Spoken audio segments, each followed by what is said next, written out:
Good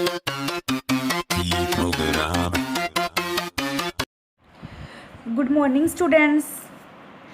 बच्चे ਤੁਹਾਨੂੰ याद होगा ਆਪਾਂ ਨੇ अपनी लास्ट वीडियो ਦੇ ਵਿੱਚ ਆਪਾਂ ਐਪਲੀਕੇਸ਼ਨ ਆਫ ਡੈਰੀਵੇਟਿਵ ਕਰ ਲਏ ਸੀ। ਉਸ ਦੇ ਵਿੱਚ ਆਪਾਂ ਇੰਕਰੀਜ਼ਿੰਗ ਤੇ ਡਿਕਰੀਜ਼ਿੰਗ ਫੰਕਸ਼ਨਸ ਬਾਰੇ ਪੜ੍ਹ ਰਹੇ ਸੀ। ਠੀਕ ਹੈ, ਹੁਣ ਆਪਾਂ ਉਸ ਨੂੰ ਹੀ ਅੱਗੇ ਕੰਟੀਨਿਊ ਕਰਦੇ ਹੋਏ ਕੁਝ ਕੁਐਸਚਨ ਕਰਾਂਗੇ, उसनू थोड़ा समझियो। ठीक है, जिमें थोड़ा ये NCERT की बुक का क्वेश्चन है जोड़े मैं थोड़ा करवान जा रही हैं, ये अनसोल्ड क्वेश्चन है NCERT की बुक दे। ठीक है, find the interval in which the function are strictly increasing और डिक्रीजिंग। इस दे विच की है कि थोड़ा एक फंक्शन गिवन करता तो थोनू पूछा कि किहड़े इंटरवल दे विच ये वाला फंक्शन इंक्रीजिंग है तो किस इंटरवल दे विच ये वाला फंक्शन साडे कोल डिक्रीजिंग है। मतलब एक्स की किहड़ी वैल्यू पुट करन दे नाल ये फंक्शन साडे कोल इंक्रीजिंग आंदा है तो किस वैल्यू के उपर ये फंक्शन साडे कोल की आंदा है डिक्रीजिंग आंदा है। और मैं तुहानू लास्ट वीडियो दे विच समझाया सीगा कि जब भी तुहाडे कोल कोई भी फंक्शन स्ट्रिक्टली इंक्रीजिंग होवे उसका मतलब की हुंदा है कि अपने कोल उस फंक्शन का डेरीवेटिव उस पॉइंट के उपर ग्रेटर दैन 0 हुंदा है, स्ट्रिक्टली डिक्रीजिंगली डेरीवेटिव लैस दैन 0 हुंदा है। हुण मैं सब तो पहले इस फंक्शन का डेरिवेटिव करूँगी। ये आएगा -6x² -18x -12। ठीक है, फिर फॉर स्ट्रिक्टली इंक्रीजिंग सानू पता है जे स्ट्रिक्टली इंक्रीजिंग होले उसके लिए डेरीवेटिव मस्ट भी ग्रेटर दैन 0। हुण आपां डेरीवेटिव नू ग्रेटर दैन 0 रख के आपां एक्स के वैल्यूज़ की करांगे फाइंड आउट करांगे। It becomes -6x² -18x -12 is greater than 0। -6 common निकाल के x² +3x +2 is greater than 0। It becomes x² +3x +2 is less than 0, क्योंकि माइनस ना मल्टीप्लाई होकर प्रीवियस ईयर तुसीं कीता हुआ ही है इन इक्वेशन दी साइन चेंज हो जाएगा। ठीक है, it becomes x +1 x +2 less than 0। हुण तुसीं एक्स दी ओवलियां वैल्यू फाइंड आउट करनियां ने जिस नाल तुहाडी ये वाली टर्म है जिहड़ी साडे कोल लैस दैन 0 हो जाए। और तुसीं एक गल समझो कि एक्स की वैल्यू कदे भी -1 नहीं होनी तो -2 नहीं होनी। क्यों? क्योंकि तुहानूं पता है -1 ते -2 के उपर जिहड़ी तुहाडी ये वाली टर्म है 0 बन जाऊगी। बट आपां ने एक्स दी ओवलियां वैल्यूज़ पता करनियां ने जिन्हां दे नाल ये टर्म साडे कोल की आवे लैस दैन 0 आवे। तो इसका की मैथड है, इसनों नंबर लाइन के उपर जोड़े पॉइंट तुहाडे कोल नहीं हो सकते उन्होंने नंबर लाइन के उपर अपने शो कर लिया -2 ते -1। और तुहानूं पता है आप वैसे +1 दे विच भी पढ़िया जे तुसीं एक्स की वैल्यू -1 तो बड़ी कुछ भी इत्थे पुट कर दो ना, ये आलवेज ग्रेटर दैन पॉजिटिव। बेशक मतलब तुसीं कुछ भी एग्जाम्पल ली 0 पुट करो -1 तो ग्रेटर ये तुहाडे कोल 2 आ जाएगा सोल्व करके, कुछ भी पुट करो -1 तो बाद कोई भी real value, this term is positive. ठीक है, ये पॉजिटिव आएगी। इस पार्ट दे विच तुहाडे कोल की आएगी नैगेटिव आएगी, इस पार्ट दे विच तुहाडे कोल आएगी पॉजिटिव। ठीक है, तो आपां ने देखना है कि एक्स की वैल्यू किस पॉइंट के उपर लैस दैन आऊगी, तो मतलब कि तुहाडे कोल -2 तो लेके -1 वाले जिहड़ा हिस्सा है उसदे विच ये वाली वैल्यू तुहाडे कोल की आऊगी लैस दैन 0 आऊगी। इसका मतलब कि -2 तो -1 इहदा की हो गया इंक्रीजिंग इंटरवल हो गया। हालांकि डेरीवेटिव ग्रेटर दैन 0 होना चाहिए बट उसको सोल्व करके तुहाडे कोल लैस दैन बन गया, वो एक अलग चीज़। आपां तां ग्रेटर दैन 0 ही लेके चले सी ना, तो साडे कोल इसका इंक्रीजिंग इंटरवल की आ गया -2 ते -1 दा ओपन इंटरवल। उरे क्लोज नहीं आया बिकॉज जे क्लोज लिखता दैन साडे कोल डेरीवेटिव ग्रेटर दैन 0 आ जाऊगा, पर आपां नूं लैस दैन 0 ही चाहिए। फिर आपां नूं पता फॉर स्ट्रिक्टली डिक्रीजिंग जे आपां इहनूं स्ट्रिक्टली डिक्रीजिंग देखना ईजीली दा डेरीवेटिव साडे कोल की होएगा लैस दैन 0 होएगा। सारे पार्ट सेम करके जब तुसीं इसनूं सोल्व करोगे तुहाडे कोल सेम उरे ग्रेटर दैन आ जाएगा, x +1 x +2 ग्रेटर दैन 0 आ जाएगा। हुण अपने एक्स दियां उरे ओवलियां वैल्यूज़ फाइंड आउट करनियां ने जिस दे नाल तुहाडी वाली टर्म साडे कोल की रहे ग्रेटर दैन 0 रहे। देखो तुहानूं पता है कि जे एक्स की वैल्यू -2 तो -1 विच पुट कर दो तो ये वाली टर्म तुहाडे कोल नैगेटिव आएगी। बट जे तुसीं एक्स की वैल्यू -1 तो ग्रेटर लैंदे हो या फिर -2 तो लैस लैंदे हो तो तुहाडे कोल ये वाली वैल्यू क्या आएगी पॉजिटिव आएगी। इस करके इसका जो डिक्रीजिंग इंटरवल आएगा वो की आएगा -∞ टू -2 यूनियन -1 टू इनफिनिटी। इस तरीके नाल तुसी किसी भी फंक्शन का इंक्रीजिंग या डिक्रीजिंग इंटरवल फाइंड आउट कर सकते हो। हुण थोड़ा एक सैकेंड क्वेश्चन है इसी एक्सरसाइज का, इस दे विच क्या x +1 the whole cube x -3 the whole cube. थोनों इस दे विच भी की कहा गया भी इस फंक्शन का इंक्रीजिंग ते डिक्रीजिंग इंटरवल फाइंड आउट करो। तो इजीली तुम सब तो पहले इसका डेरीवेटिव करोगे। जब तुसी इस फंक्शन का डेरीवेटिव करोगे ना थोड़े को दो फंक्शनस ने थोनू पता जब साढ़े को दो फंक्शनस प्रोडक्ट विच आ जान तो then we have to use the product rule to find a derivative. First लिख the derivative 3x+1 the whole square x-3 the whole cube same आ जाएगा फिर प्लस x+1 दी होल क्यूब x-3 दी whole square 3 मतलब इसका derivative करता। ठीक है हुण इस 3x+1 दी होल स्केयर x-3 दी होल स्केयर कॉमन निकल जूगा। ठीक है थोड़े कोल क्या आ जाएगा x-3 प्लस x+1। ठीक है it becomes 3x+1 the whole square x-3 the whole square 2x - 2। ठीक है हुण तुसीं इसनूं फिर उही हिसाब किताब तुसीं इसनूं स्ट्रिक्टली इंक्रीजिंग ते स्ट्रिक्टली डिक्रीजिंग देखने लई तुसीं इंटरवल फाइंड आउट करना है। तुहानूं पता for strictly increasingly derivative must be greater than 0 it becomes 3x+1 the whole square x-3 the whole square 2 common निकाल के x-1 इज़ ग्रेटर दैन 0। हुण इस क्वेश्चन दे विच ते इस पार्ट दे विच की फर्क है उरे तुहाडे कोल जिहड़ी भी तुहाडे कोल दोनों वैल्यूज़ आईयां सी दोनों ही लीनियर दे विच आईयां सी मतलब इन्हां दी डिग्री 1-1 सी बट इस उरे की होया तुहाडे कोल ये वाला पार्ट भी दी पावर स्केयर है ये भी तुहाडे कोल स्केयर है मतलब तुहाडे कोल इसनूं जो 6 नाल डिवाइड करोगे मतलब तुहाडे कोल ये क्वेश्चन इस तरीके नाल इहदा डेरीवेटिव एवें कन्वर्ट हो गया।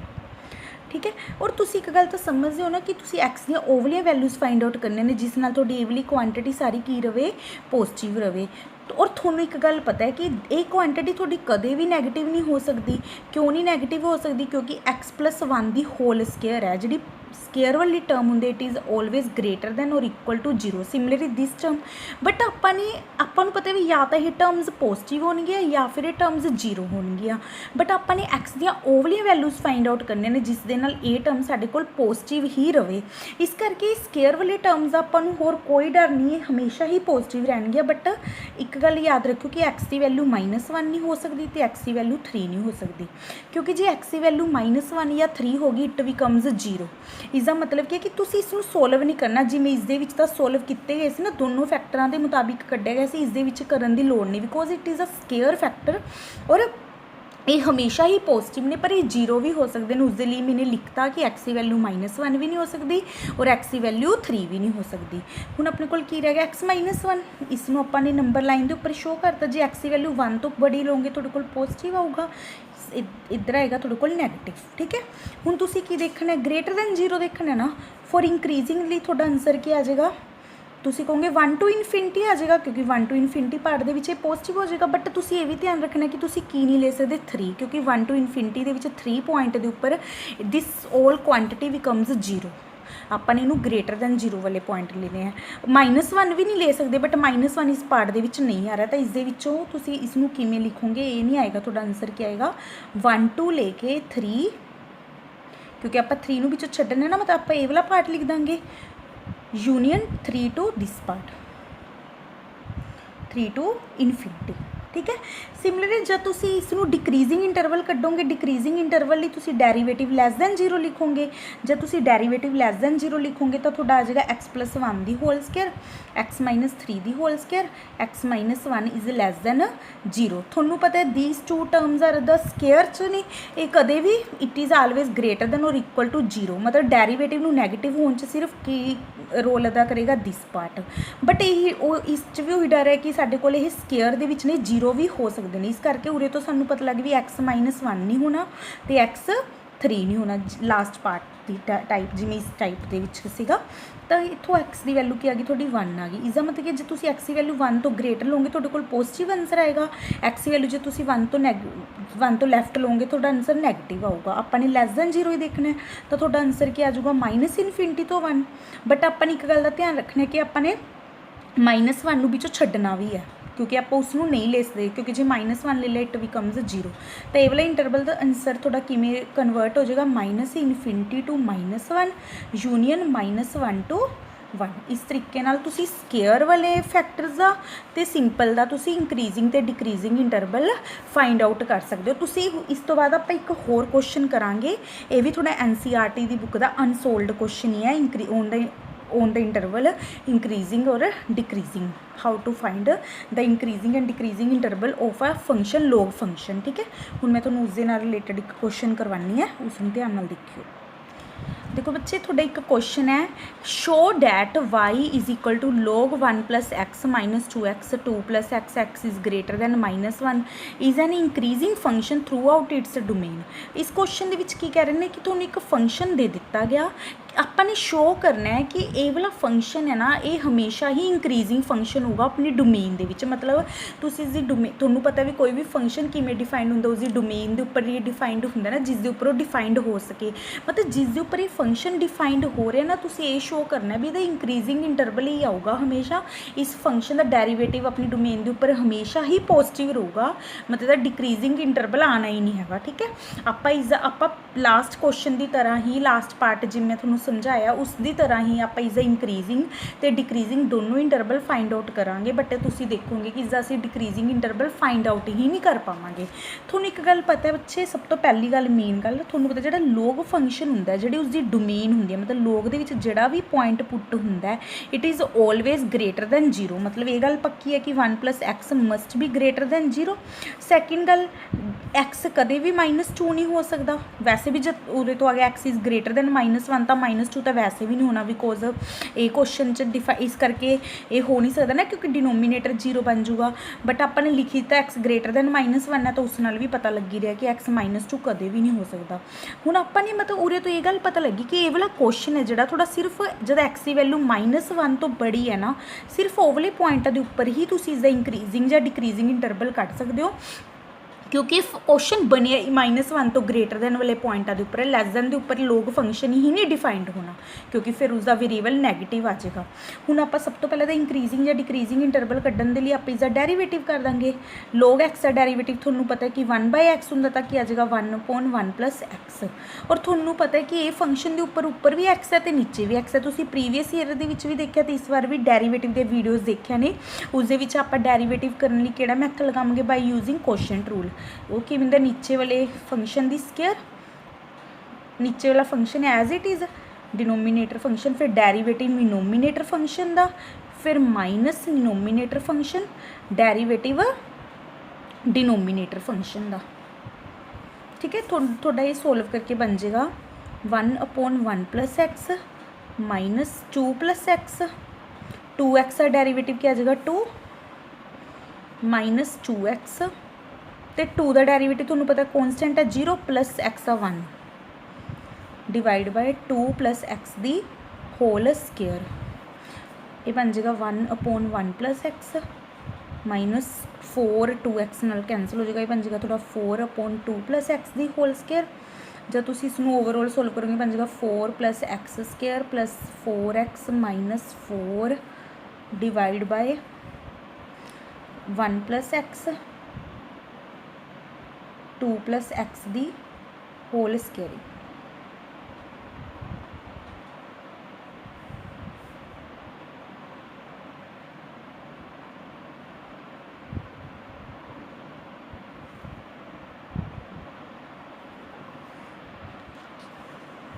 इत्थे -4 दे नाल -4x भी आएगा ना एलसीएम दे।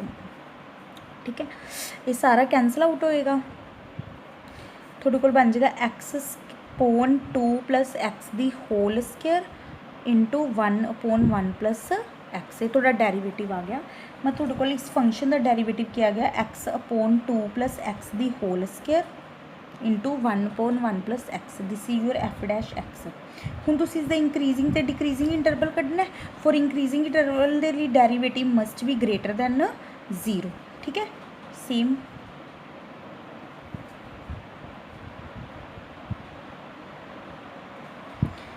देखो बच्चे, सेम जिवें अपने पहला सोल्व किया, थोनू पता है ये थोड़ा एक स्केयर वाला फैक्टर है, इन्हें कदे भी लैस दैन नहीं होना। मतलब इस डेरीवेटिव दे ग्रेटर दैन होने दे विच ਪੋਜ਼ਿਟਿਵ ਇਸਦੇ ਪੋਜ਼ਿਟਿਵ ਜਾਂ ਨੈਗੇਟਿਵ ਹੋਣ ਨਾਲ ਇਸਦੇ ਡੈਰੀਵੇਟਿਵ ਦੇ ਉੱਪਰ ਗ੍ਰੇਟਰ ਜਾਂ ਲੈਸ ਦਾ ਫਰਕ ਪਏਗਾ, ਇਸਦਾ ਕਦੇ ਕੋਈ ਫਰਕ ਨਹੀਂ ਪੈਣਾ, because this quantity is always positive ਔਰ ਜ਼ੀਰੋ।